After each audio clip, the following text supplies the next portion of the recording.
अपनी फैमिली के साथ, अपनों के साथ बिताए हुए ये हर पल, हर लम्हा जो मेरे लिए बहुत ख़ास है, जिन्हें मैं समेटने की पूरी कोशिश करती हूँ।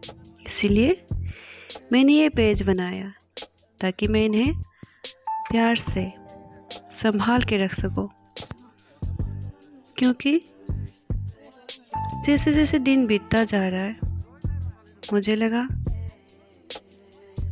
मैं भूलती जा रही हूँ वो सब कुछ जो मेरी ज़िंदगी में हुआ, या फिर यूँ कहूँ कि ज़िंदगी ने जो मुझे दिया। इसलिए ये मेरी छोटी सी कोशिश है कि मैं भूलूँ ना। जब भी मैं पीछे देखूँ तो मुझे अच्छे से दिखे कि मेरी ज़िंदगी क्या थी। और ये हिंदी में मेरी पहली वीडियो है, क्योंकि मुझे मेरे दोस्तों ने कहा कि असमीज़ में मैं जो भी डालती हूँ वीडियोस, उन्हें कुछ समझ में नहीं आता। और आप लोग हंसेगा नहीं, क्योंकि मुझे पता है मेरी हिंदी बहुत ख़राब है, फिर भी मैं ट्राई कर रही हूँ। यूँ ही आप लोग मुझे सपोर्ट करते रहना कि मैं भूलूँ ना मेरी ज़िंदगी को।